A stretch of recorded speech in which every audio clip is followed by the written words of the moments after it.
성도가 세상을 살아가는 그 삶의 특징, 어떤 삶을 우리가 살아야 하는가. 성경은 우리에게 적극적으로 세상을 살아가는 자가 되라 이렇게 이야기를 하면서, 특별히 그 적극적이라고 하는 말 앞에 좀 더 구체적으로 선한 일에 적극적으로 살아가는 자가 되어야 한다, 우리에게 이렇게 가르쳐 줍니다.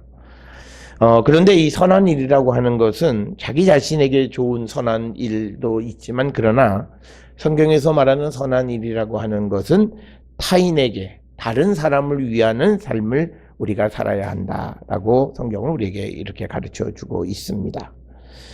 우리가 이 예수님 당시와 비슷한 시대, 물론 시대적으로는 한 400여 년 앞서 있지만, 그러나 그 사상이 그 시대를 지배했던 그 플라톤의 생각에 보면, 선한 것이란 뭐냐면 내게 주어진 일을 잘 행하고 있는 것, 그게 선한 것이다, 이렇게 정의를 내립니다. 그거는 우리가 자기 자신에게 자기 중심적인 그런 개념의 선인데, 성경은 그것을 넘어서서 다른 사람들에게 유익한 일들을 하는데 우리가 적극적으로 나서는 삶을 살아야 하는 것을 우리에게 가르쳐 줍니다. 특별히 오늘 우리가 함께 읽은 마가복음 9장 38절로부터 50절에 나와 있는 그 말씀은 매우 강렬한 그런 말씀입니다. 특별히 오늘 우리에게 주시는 이 말씀은, 우리가 선을 행할 수 없다면 우리가 악을 행할 수밖에 없는 그 원인을 철저하게 다 제거해내라라고 하는 겁니다. 그러니까 뭐냐면 우리가 적극적으로 선을 행하는 삶을 살아야 되는데, 만약 내가 그렇지 못한다면 내가 악한 일을 할 수밖에 없는 내 환경에 있는 모든 것을 근본적으로 제거하라고 하는 말씀입니다. 특별히 그래서 오늘 주시는 본문의 말씀에서 보면 42절에 누구든지 나를 믿는 이 작은 자들 중 하나라도 실족하지 않게 살아가는 삶, 적극적으로 우리가 선을 행하는 삶인데, 그런데 만약 43절에 보면 내 손이 너를 범죄하게 한다면, 그리고 45절에 내 발이 너를 범죄하게 한다면, 그리고 47절에서는 내 눈이 너를 범죄하게 하거든 차라리 그것들을 다 찍어버리고 사실 우리가 그 발이나 손이나 눈 없이 영생의 하나님 나라에 들어가는 것이 훨씬 좋다라고 하는 것을 우리에게 가르쳐 줍니다.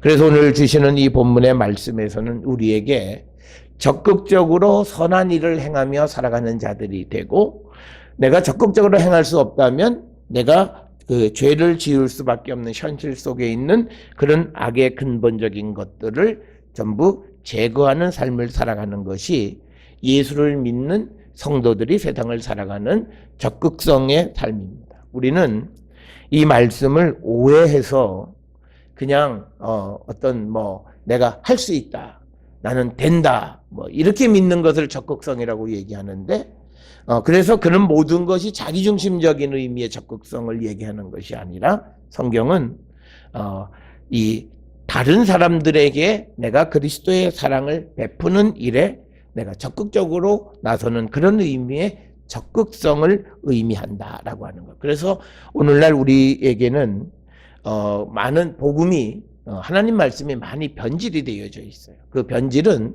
사람들이 성경에 있는 말씀을 따르는 것이 아니라 사람의 해석을 들어서 그렇구나 말을 따라가다 보면 그 말 속에서 하나님 말씀이 변질되어지는 것을 우리가 볼 수 있습니다. 우리가 구원과 영생을 얻기 위해서는 우리가 적극적으로 선한 삶을 살아야만 한다라고 하는 것이 오늘 마가복음 9장 38절에서 50절에 있는 말씀인데, 내용은 손, 발, 눈 잘라내고 빼버리고 해서 좀 끔찍한 말씀처럼 보이지만, 그러나 이 말씀을 통해서 우리는 하나님이 우리에게 요구하시는 삶이 무엇인지를 분명하게 알 수 있습니다. 성경은 우리에게 두 가지 방식으로 말해요. 그러니까 뭐뭐 해라. 그러니까 앞에 보면 지극히 작은 자들에게 그들을 실족하게 하지 마라. 그들에게 물 한 그릇이라도 주는 삶을 살아라, 이렇게 얘기를 하는 거고, 그것을 더 강력하게 그 사람들에게 강조하기 위해서, 만약 네 손이, 내 발이, 내 눈이 범죄하면 그걸 잘라버리고 빼버리고 하나님 나라에 가는 게 낫다라고 하는 그런 부정적인 것을 통해서 더 말씀을 강조하는 겁니다. 그래서 우리는 예수를 믿는 사람들은 큰 죄악을 저지르기 전에 그 악의 뿌리를 잘라내라라고 하는 겁니다. 그것이 믿음의 삶이다라고 하는 것을 우리에게 가르쳐 주고 있습니다. 오늘 우리가 살고 있는 이 시대의 많은 사람들은 별다른 의식 없이 작은 죄를 무심코 반복하면서 자기도 모르게 큰 죄로 흘러들어가는 모습을 봅니다. 그래서 우리가 실개천이 모여서 점점 큰 강으로 가는 것처럼 우리가 일상 속에서 아주 작은 일에서 우리가 죄를 짓고 그것에 대한 감각이 없이 살아가다 보면 큰 일을 짓고도 우리가 그것이 잘못된 것인 줄 우리가 알지 못하는 사람들입니다. 오늘 우리가 살고 있는 이 시대에는 분명 자기 스스로가 잘못된 방식으로 모든 일을 행한 것 알고 있어요. 그럼에도 불구하고 그것이 무엇이 잘못인지를 용납하려고 하지 않는 것. 그게 심지어는 하나님 앞에서도 그걸 인정하지 않는 삶. 이것이 오늘 우리가 가지고 있는 가장 큰 문제고, 그래서 우리는 죄의 악순환을 반복하는 삶을 살고 있고, 그래서 우리가 하나님 앞에 나온다고는 하지만 우리의 인생이 어떻게 달라지지 않는 그런 모습. 그것은 우리 속에서 우리가 적극적으로 선을 행하려 하는 그런 결단력 있는 삶이 없기 때문이 아닌가 생각을 합니다. 오늘 주시는 이 본문의 말씀에 보면 41절에 누구든지 너희가 그리스도에게 속한 자라 하여 물 한 그릇이라도 주면 내가 진실로 너희에게 이르노니 그가 결코 상을 잃지 않으리라 라고 하는 이 말씀입니다. 목마른 사람에게 물 한 그릇 주는 작은 일 같지만 그러나 그건 역시도 귀한 하나님의 사랑을 실천하는 것이기 때문에 그런 자들은 반드시 하나님의 상급을 받는다. 그래서 우리에게 작은 일로부터 우리가 선한 일을 적극적으로 힘쓰는 자가 되어야 한다라고 하는 것. 그러면서 이제 그것과 반대되는 것이 42절에서 누구든지 나를 믿는 이 작은 자들 중 하나라도 실족하게 하면 차라리 연자 맷돌이 그 목에 매어 바다에 던져지는 것이 낫다라고 하는 겁니다. 여기서 다른 사람을 실족하게 한다는 다른 사람에게 죄짓게 하는 거고, 그리고 다른 사람을 유혹하는 거고, 그런 삶을 살아가는 사람들은 하나님의 구원과는 거리가 멀다라고 하는 것을 우리에게 분명하게 말씀하고 있습니다. 우리가 이 마가복음 9장 38절부터 50절의 말씀과 관련해서 마태복음 25장 40절에 보면 예수님께서는 여기 있는 내 형제 중에서 지극히 작은 자에게 한 것이 곧 나에게 한 것이다라는 말씀이 있습니다. 그래서 우리가 하나님을 사랑하고 하나님에 대한 내 믿음을 표현하는 것은 결국은 내가 함께 살아가는 사람들에게 적극적으로 선을 행하는 삶을 살아야 함을 우리에게 강조해 주고 있습니다. 그래서 지극히 작은 자가 목마를 때 그들에게 마시게 해주고, 또 지극히 작은 자가 헐벗었을 때에 옷을 입혀주고, 지극히 작은 자가 병들었을 때에 그들을 돌보고, 그들이 옥에 갇혔을 때에 찾아가 보는 사랑을 나누는 삶을 우리에게 살라고 주님은 말씀하십니다. 그래서 오늘 우리가 주시는 이 마가복음 9장 38절부터 50절에서 예수를 믿는 성도가 세상을 살아갈 때 어떤 삶을 적극적으로 살아야 하는가를 우리에게 분명하게 말씀하고 있습니다. 그러면서 오늘 예수님은 오늘 이 자리에 있는 우리들에게 질문하십니다. 너는 내가 목마를 때 물 한 잔 주었느냐? 그러면서 하나님은 너는 나에게 늘 뭘 해달라고 끈질기게 요구하지만 너는 나를 위해서 땀을 흘려 보았느냐? 그래서 우리가 어려움 가운데 있거나 시련 속에 있거나 또는 억울한 일을 당했다고 생각하면 우리는 하나님께 눈물로 호소합니다. 그리고 우리는 내가 필요한 것을 얻기 위해서는 꾸준히 하나님 앞에 기도합니다. 그런데 정작 하나님이나 예수님께 받은 은혜에 대해서는 마음 깊이 감사드리지 못하는 삶, 그리고 하나님이 내게 베풀어 주신 그런 은혜, 재능 이런 것들을 아낌없이 바치면서 내가 세상을 살아가는 그런 삶을 내가 살고 있는가? 우리는 이 시간 한번 성찰해 봐야 한다라고 하는 겁니다. 그래서 오늘 주시는 말씀에 우리에게 좀 더 적극적으로 선한 일을 위한 삶을 살라고 주님은 우리에게 말씀을 하고 계십니다. 그래서 우리는 이 선한 일이라고 하는 것은 이기적이고 개인적인 삶은 절대 아닙니다. 타인, 국가, 민족, 다른 사람, 그리고 더더욱 나보다 약한 사람들을 위한 삶, 공동의 선을 위한 삶을 살아가는 것이 선한 삶이다라고 하는 겁니다. 오늘 우리가 함께 읽은 그 구약 성경 에스더 7장에 보게 되면 이 에스더 7장은 이스라엘 백성들이 바벨론의 포로로 잡혀갔을 때에 하만이라고 하는 사람이 이스라엘 민족을 싹 몰살을 시키려고 계획을 꾸몄습니다.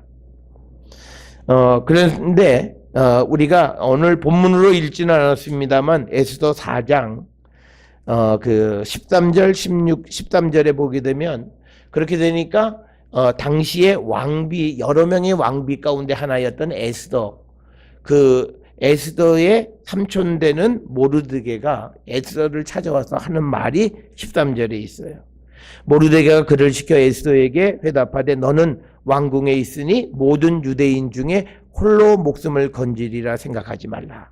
그러니까 유대 백성들이 하만이라는 사람의 그 계획에 의해서 다 몰살을 당하게 돼도 너는 왕비니까 너 혼자 살 수 있지. 그런데 너가 살 수 있다고 생각하지 말라. 그러면서 이 14절에 이때에 내가 만일 잠잠하여 말이 없으면, 그러니까 왕비로서 백성을 구하기 위해서 네가 아무 일도 하지 않는다면 유대인은 다른 데로 말미암아 노임과 구원을 얻으려니와. 그러니까 하나님이 너 말고 다른 방법을 통해서 그 민족을 구원할 거다. 그런데 네가 가만히 있으면 그 다음에 나오는 말이 너와 내 아버지 집은 멸망할 것이다. 그리고 내가 왕후의 자리를 얻은 것이 이때를 위함이 아닌지 누가 알겠느냐. 그러니까 너에게 왕비가 되어지는 그런 그 영광의 자리를 줬던 이유가 나라가 어렵고 민족이 몰살 위기에 갔을 때 그것을 돕기 위해서 하나님이 그 자리를 준 건 줄 네가 어떻게 알냐. 그래서 너는 어떤 자기 자신의 일신의 영달을 위한 삶을 살지 말고 민족을 구원하는 일에 나서라 라고 이야기하는 겁니다. 그래서 오늘 주시는 이 본문 말씀을 통해서 우리가 보면 그래서 이제 에스더가 왕 앞에 나서는 거예요. 그런데 우리가 왕비가 왕 앞에 가서 말 한마디 하는 게 뭐 그렇게 어렵다고 안 하느냐, 그게 아니에요. 이 당시에는 왕궁에 왕비가 뭐 수십 명이 있었습니다. 그런데 그 왕비는 왕이 불러야만 왕 앞에 와요. 그런데 왕비가 왕을 찾아갈 수는 있어요. 근데 왕을 찾아갔는데 왕이 통치하는 지팡이를 앞으로 내밀면 그 왕비는 오케이 들어와서 얘기해봐. 그런데 왕이 뭐 기분이 안 좋거나 또는 뭐가 심기가 불편해서 왕비가 와서 신하가 왕비가 와서 지금 왕을 아련하고자 합니다. 그런데 왕이 대답을 안 하면요, 그 왕비는 잡혀가서 죽임을 당해요. 그러니까 왕비 입장에서 왕이 부르지도 않는데 그 앞에 나가는 일은 그렇게 쉬운 일이 아니에요. 우리가 생각하면 그냥 가서 왕비니까 아무 때나 왕 앞에 갈 수 있다고 생각, 그건 아니에요. 그러니까 이제 이 에스더도 모르드게의 말을 듣고 이제 왕 앞에 나가서 이제 그 왕이 그를 받아주고 그래서 자기의 말을 전하는 겁니다. 그래서 결국은 민족을 구원하게 됐다라고 하는 이야기입니다. 오늘 우리가 주시는 이 말씀을 통해서 오늘 살아가는 우리들은 어떤 나라와 민족, 어떤 공동체를 위한 어떤 그런 선한 삶, 그런 노력, 희생적 삶, 이런 것들이 우리에게는 부족해요. 우리가 늘 일상적으로 하던 이야기가 우리의 정치인들이나 그런 사람들이 정말 애국자가 있느냐라는 그런 질문들을 많이 하는데, 정말 우리가 민족을 위해서, 공동체를 위해서 희생하려고 하는 그런 사람이 없다라고 하는 거예요. 그런데 성경이 우리에게 요구하는 하나의 가치는 뭐냐면 개인의 영달에 머무르지 말고 그것을 통해서 공동의 선을 위해서 살아가는 자가 되어야 한다. 어떤 지위를 가지면 그 지위를 통해서 다른 사람들의 이익을 위해서, 또 어떤 사람이 부를 가지고 있으면 그 부를 통해서, 또 어떤 사람이 권력이 있으면 그 권력을 통해서 다른 사람들을 구원하고 그들을 유익하게 하는 삶을 살아야 한다라고 하는 것을 우리에게 가르쳐 주고 있습니다. 따라서 우리는 우리 자신부터가, 우리는 국가나 나라에 대해서 요구하는 일에는 너무 쉬워요. 그래서 뭐 해달라. 아주 요즘은 아주 법을 만들어도 그냥 법을 지킨다 그게 아니라 조금만 불편하면 법을 개정하려고 달려드는 그런 시대에 우리가 살고 있습니다. 그러니까 우리는 어떤 자기를 희생해서 어떤 공동체를 위한 헌신적인 삶을 살아가는 것이 없는데, 오늘 우리에게 주시는 에스더서는 한 사람이 위기를 극복하면서 나라와 민족을 구원하기 위한 그 삶을 살아가는 것을 우리에게 요청하는 것, 그것이 주님이 우리에게 요구하는 삶이다. 오늘날 우리가 세상을 살아가면서 우리는 사회가 어떻게 되든 국가가 어떻게 되든 우리 집, 우리 가정, 내가 하는 일만 손해가 없으면 된다라는 생각에서 벗어나야 함을 우리에게 가르쳐 주시는 말씀이 오늘 에스더 7장에 있는 말씀이고, 그래서 결국은 이 유대인들을 다 죽이려고 했던 그 하만이라는 사람이 이 모르드게를 잡아 죽이려고 했던 그것에 자기 자신이 달려서 죽게 되어진다. 그래서 성경은요, 우리에게 가르쳐준 또 하나의 진리는 뭐냐면, 악을 행하는 자는 반드시 그 악으로 자기가 망해요. 그래서 우리가 세상을 살아가면서 어떤 악한 사람들 때문에 마음의 고통을 당할 수는 있지만, 그렇다고 해서 하나님이 그걸 그냥 내버려 두시지는 않는 분임을 우리는 믿으셔야 돼요. 그래서 오늘 주시는 말씀에서도 그 하만은 그 모르드게와 유대인들을 몰살하려고 계획할 때 자기가 거기에 달리리라고는 전혀 상상을 못했어요. 그래서 우리가 남에게 해를 끼치고 남에게 어려움을 주고 그렇게 되면 반드시 그것에 대한 반대급부를 반드시 받게 되어진다. 그래서 우리는 항상 선하고 착한 삶을 살아가야 됨을 우리에게 가르쳐 주시는 말씀입니다. 뿐만 아니라 우리가 이렇게 거대한 담론인 무슨 국가, 민족 이런 일들의 헌신, 희생 이런 것들은 잘 압니다. 그런데 오늘 주시는 이 야고보서 5장 13절로부터 18절의 말씀은 뿐만 아니라 우리의 주변에 있는 작은 이웃들의 고통에 우리가 무관심하지 말라는 거예요. 오늘 주시는 본문을 우리가 읽을 때 누가 아프고 누가 고통 속에 있으면 기도해서 그 병을 낫게 하라. 이 말을 우리가 다르게 해석하면 어려움 속에 있는 사람의 고통을 함께 극복하려고 우리가 힘을 보태는 삶을 살아야 한다라고 하는 거예요.